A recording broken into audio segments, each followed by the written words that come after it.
Allahabad high court ने एक ऐसा जो है वो बीएड को लेकर डिसीजन दिया, जिसके बाद जो है वो आपके मार्केट में बहुत ज़्यादा खलबली वगैरह जो है मचने लगा। खलबली से ज़्यादा जो है वो आपका मिथ वगैरह जो है वो आपका शेयर होने लगा कि बीएड इस तरीके से होगा, डीएलएड ए होगा, डीएलएड शामिल होगा, बीएड शामिल होगा, मतलब बहुत अलग अलग तरीके से अलग अलग लोगों के जो है वो आपके मत है। बाकी यहाँ पर हम बात करने वाले हैं कि जो आपका सीटेट को लेकर इलाहाबाद हाई कोर्ट ने जो आपका डिसीजन दिया है बीएड को प्राइमरी से बाहर किया जाए, उसको लेकर और परिणाम जो है वो आपका रोका जाए, क्योंकि आप सब लोगों को पता है कि इसका रिजल्ट भी जारी कर दिया गया है। तो कौन सा परिणाम रोका जाएगा उसके बारे में हम बात करेंगे, और ये आपका कहाँ से शुरुआत होता है, कौन केस करता है, और क्या मैटर था, और किसको लेकर एनसीटी क्या वगैरह जो कुछ भी मैटर है उसके बारे में जो है वो हम बात करने वाले हैं। और एक जो आपका सबसे खास होता है, क्योंकि नॉर्मल से बात है, कुछ भी केस हो या फिर जो कुछ भी होता है सबका इंतजार यही रहता है कि ठीक है अगली सुनवाई कब होने वाली है, तो उसके बारे में भी हम जो है इस वीडियो में बात करने वाले हैं।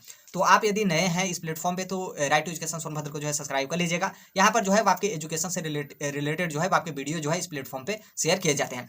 तो देखिए यहाँ पर हम बात करने वाले हैं कि सीटेट बीएड कैंडिडेट को जो है वो प्राइमरी में, मतलब सीटेट प्राइमरी लेवल में जो है वो शामिल करने को लेकर जो है वो इलाहाबाद हाई कोर्ट ने क्यों यहाँ पर रोक लगाया। तो देखिए यहाँ पर क्या कि सबसे पहले यहाँ पर जानेंगे कि आपका मामला का शुरुआत जो है वो कहाँ से होता है और किस तरीके से होता है, क्योंकि आप सभी लोग को पता है कि एनसीटी जो होता है, एनसीटी जो है वो आपके 2018 में बीएड कैंडिडेट को प्राइमरी लेवल, मतलब चाहे आपकी सेंट्रल गवर्नमेंट हो या फिर स्टेट गवर्नमेंट हो, उसको प्राइमरी में टीचर के लिए जो है वो शामिल करने के लिए जो है एनसीटी ने गजट जो है वो जारी किया गया था। एनसीटी की तरफ से जो है आपका गजट जारी किया गया था।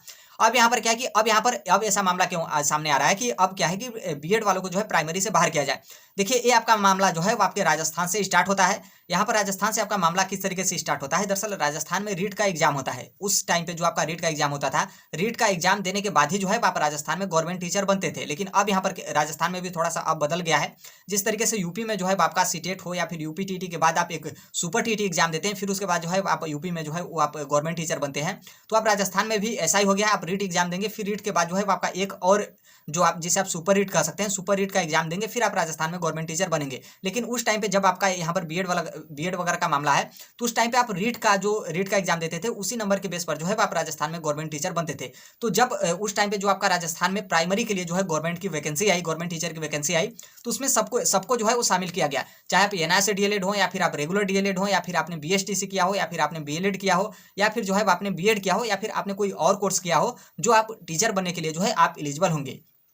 फिर उसके बाद क्या होता है कि सबसे पैसा बहुत अच्छे तरीके से जो है वो फॉर्म के नाम पर जो है वो लूटा जाता है, मतलब फॉर्म भराई आपसे पैसा जो है वो लिया जाता है। फिर उसके बाद क्या है कि यहाँ पर बात करने वाले हैं बीएड को लेकर, बाकी दूसरे को लेकर हम यहाँ पर बात नहीं करेंगे। तो देखिए सभी लोग फॉर्म भर लेते हैं, बीएड वाले भी फॉर्म भर लेते हैं, पैसा भी जो है वो अपना जमा कर देते हैं, और फिर उसके बाद जो है उनका एडमिट कार्ड भी जारी किया जाता है। फिर वो जो है वो रीट का एग्जाम भी देते हैं, और फिर रीट का एग्जाम दिए तो बहुत सारे लोगों का पेपर अच्छा गया, उनको लगा कि अब हमारी नौकरी जो है वो राजस्थान गवर्नमेंट पे, हम राजस्थान में जो है वो गवर्नमेंट टीचर बन जाएंगे। फिर उसके बाद क्या है कि बीएसटीसी का मतलब आप डीएलएड या फिर बीटीसी जो है वो समझ सकते हैं। तो फिर क्या किया गया कि बीएसटीसी की तरफ से जो है वो राजस्थान हाई कोर्ट में केस किया गया कि जो बीएड कैंडिडेट है उनको जो है प्राइमरी से बाहर किया जाए। फिर उसके साथ जो है वो जो बीएसटीसी कैंडिडेट है वो अपना साक्ष्य भी रखे होंगे। फिर उसके बाद जो है राजस्थान हाई कोर्ट ने क्या किया कि राजस्थान हाई कोर्ट ने बीएड कैंडिडेट को रीट का लेवल 1, मतलब राजस्थान में प्राइमरी में गवर्नमेंट टीचर बनने के लिए बीएड कैंडिडेट को जो है एलिजिबिलिटी है उनसे जो है वो हटा दिया, मतलब बीएड कैंडिडेट को राजस्थान में प्राइमरी टीचर जो है वो नहीं बनने दिया जाएगा, ऐसा जो है वो राजस्थान हाई कोर्ट ने जो है वो डिसीजन दिया।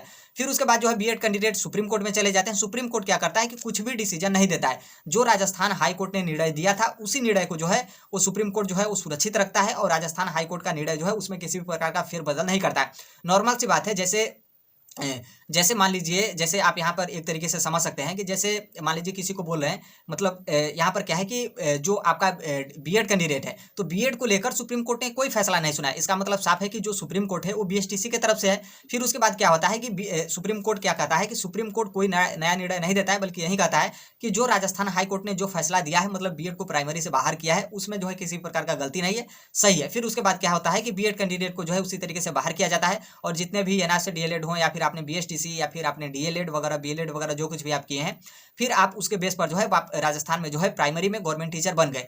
फिर उसके बाद ये आपका मामला जो है यूपी में जो है आपका मामला फंसता है यूपीटीटी 2021 के समय। यूपीटीटी 2021 का नोटिफिकेशन आता है, बाकायदा जो है उसमें यूपीटीटी में जो है बीएड कैंडिडेट को भी शामिल किया जाता है, डीएलएड एनआर डीएलएड बीएलएड सबको शामिल किया जाता है।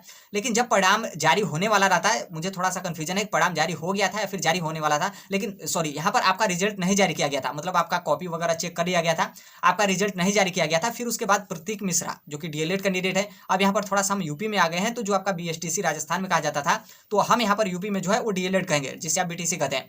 तो फिर प्रतीक मिश्रा की तरफ से जो है इलाहाबाद हाईकोर्ट में केस जो है वो किया गया। अब यहाँ पर केस किया गया, तो अब प्रतीक मिश्रा के पास जो है वो थोड़ा सा और यहाँ पर प्रूफ हो गया, क्योंकि राजस्थान हाईकोर्ट ने बीएड कैंडिडेट को प्राइमरी से बाहर किया था।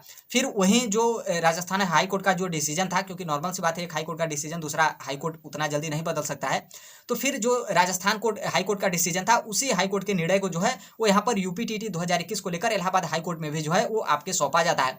फिर इलाहाबाद हाईकोर्ट जो राजस्थान हाईकोर्ट का डिसीजन था, उसी डिसीजन को जो है मानते हुए फिर इलाहाबाद हाईकोर्ट ने क्या किया कि जो बीएड कैंडिडेट हैं जितने भी यूपीटीटी 2021 का एग्जाम दिए थे, उनका रिजल्ट जो है वो रोका जाए। ऐसा जो है आपके इलाहाबाद हाईकोर्ट ने जो है यूपी को लेकर जो है वो फैसला दिया। हालांकि बीएड वालों का जो है वो रिजल्ट भी जारी किया गया, लेकिन रिजल्ट जो आपका होता है, उसमें जो आपका नंबर होता है उसके नीचे नोट करके लिखा गया था कि जो बीएड कैंडिडेट हैं उनका रिजल्ट जो है वो आपके कोर्ट के अधीन रहेगा। मतलब मान लीजिए कोर्ट आपका एक्सेप्ट कर लेता है तो आप लोग को कोई दिक्कत नहीं है। बाकी यदि मान लीजिए कोर्ट बोल देता है, या फिर गवर्नमेंट कोर्ट के बाद जो है गवर्नमेंट भी निर्णय लेती है कि बीएड वाले प्राइमरी में एलिजिबल नहीं रहेंगे, तो आपका जो मार्कशीट है, जो आपका सर्टिफिकेट है वगैरह है, वो आपका नहीं मिलेगा। फिर उसके बाद क्या है कि जो इलाहाबाद हाईकोर्ट है वो आपका इस तरीके से डिसीजन दिया।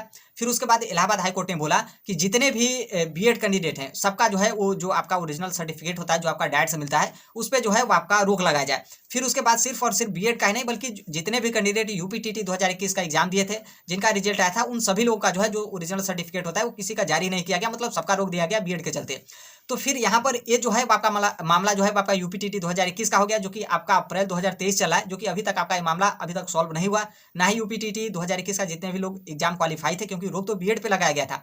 बाकी जो डीएलएड हो या फिर बीएसटीसी हो या फिर आपने कोई और कोर्स वगैरह किया हो जो आप यूपीटीटी में एलिजिबल थे, तो सबका जो है वो सर्टिफिकेट जो है वो रोक लगा दिया गया, जो कि इतना समय बीतने के बाद भी जो है वो आपका अभी तक कोई फाइनल डिसीजन वगैरह जो है वो आपका नहीं हुआ। फिर आपका यहाँ पर आपका मामला जो आपका सीटेट को लेकर फंसता है, तो सीटेट का भी मामला कोई और जगह से जो है वो आपका केस वगैरह नहीं किया गया है, बल्कि यही जो आपका यूपी में जो प्रतीक मिश्रा हैं, जो केस किया गया था यूपीटीटी 2021 को लेकर, तो यही प्रतीक मिश्रा की तरफ से जो है वो इलाहाबाद हाईकोर्ट में केस किया गया कि ये फलाने आपका राजस्थान हाईकोर्ट का मैटर है, यूपी में भी जो है यूपीटीटी 2021 का भी मैटर है।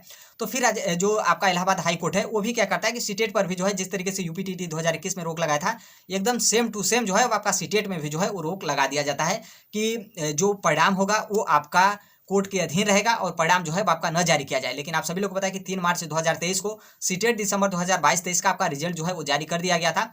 लेकिन अब यहाँ पर जो आपका रोक लगाया जाएगा, जो आपका ओरिजिनल मार्कशीट और सर्टिफिकेट होता है, क्योंकि ऑफलाइन तो मिलता नहीं है, डिजी लॉकर में मिलता है, तो जो आपका डिजी लॉकर का प्रोसेस है उसमें जो है वो आप लोगों का जो है मार्कशीट और सर्टिफिकेट इसीलिए जो है वो आपका इतना डिले हुआ है। नहीं तो अब तक जो है आपका मार्च लास्ट तक जाते जाते जो है आपका डिजी लॉकर में आ जाता। तो अभी तक नहीं आया, तो जब तक मान लीजिए आपका फाइनल डिसीजन नहीं होता है तब तक जो है आपका आने वाला नहीं है। तो यहाँ पर आई होप आप समझ गए होंगे कि कहाँ से आपका राजस्थान में किस तरीके से मैटर फंसता है। यूपीटीटी 2021 को लेकर प्रतीक मिश्रा की तरफ से किस तरीके से केस किया जाता है। फिर उसके बाद इलाहाबाद हाईकोर्ट ने जो है आपके डिसीजन दिया कि यूपीटीटी 2021 पर भी जो आपका सर्टिफिकेट है उस पर जो है रोक लगा जाए।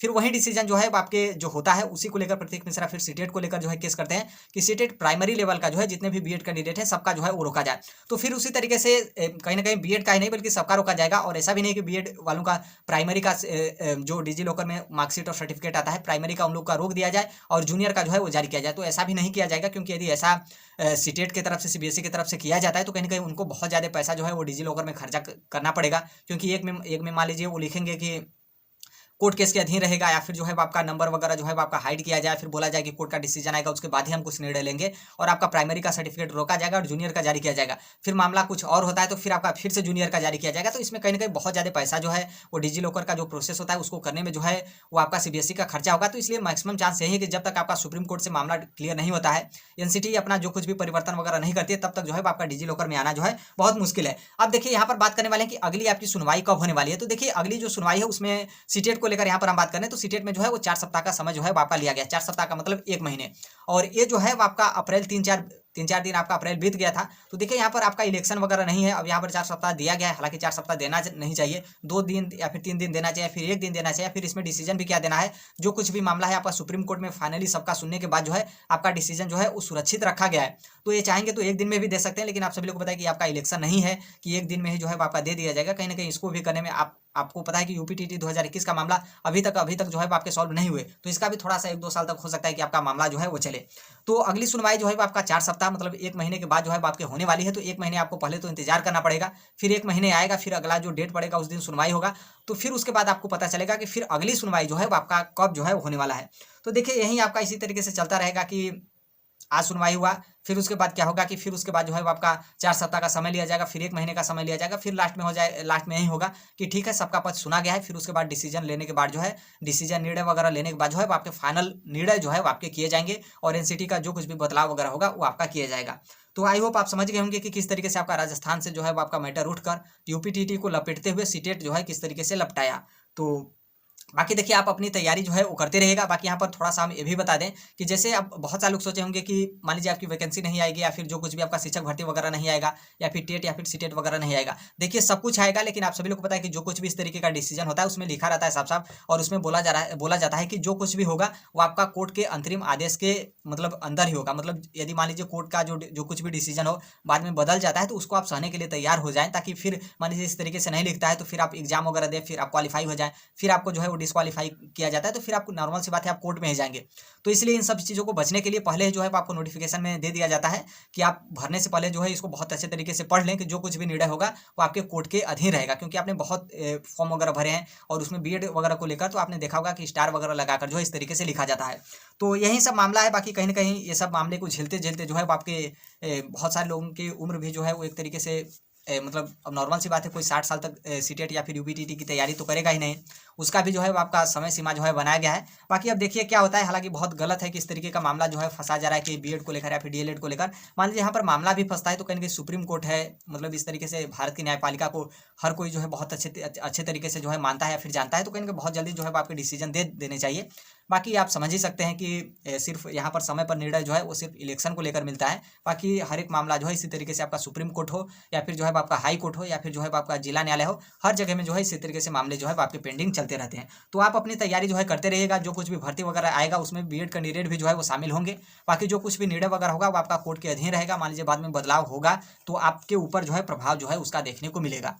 तो आई होप आप समझ गए होंगे। और जो बहुत मार्केट में बहुत सारा मिथ वगैरह भी चला है कि आपका परिणाम वगैरह जो है रद्द कर दिया जाएगा। तो देखिए ऐसा बिल्कुल होगा नहीं, बल्कि जो कुछ भी निर्णय वगैरह होगा उसके बाद ही आपका कुछ किया जाएगा। तो निर्णय का भी आप वेट करिए। जज का फैसला जो है वो हम और या फिर आप जो है नहीं कर सकते हैं। तो थोड़ा सा इंतजार करिए। उम्मीद है कि आपका इस बार जो है आपका सेंट्रल लेवल पे मामला फंसा है तो कहीं ना कहीं जल्द जो है आपका मामला का इसका जो है निस्तार होगा। क्योंकि इसके पहले आपका रीट में फंसता था राजस्थान का मैटर, यूपीटीटी में आपका उत्तर प्रदेश का मैटर फंसता था। अब इस बार क्या है कि सीटेट का सेंट्रल लेवल पर मैटर फंसा है। तो कहीं ना कहीं जल्द जो है इसका निस्तार जो है वो आपको देखने को मिलेगा। बाकी आप इस प्लेटफॉर्म पे जो है नए हैं और आप तैयारी कर रहे हैं टीचिंग का या फिर टीचिंग लाइन से आप जुड़े हैं तो राइट टू एजुकेशन इस चैनल को जो है सब्सक्राइब कर लीजिएगा। जो कोई भी अपडेट इन्फॉर्मेशन वगैरह आता है हम जो है वो शेयर कर देते हैं। तो आई होप आप समझ गए होंगे। मिलते हैं अगले नेक्स्ट वीडियो में, तब तक के लिए thank you, bye bye, take care, all the best.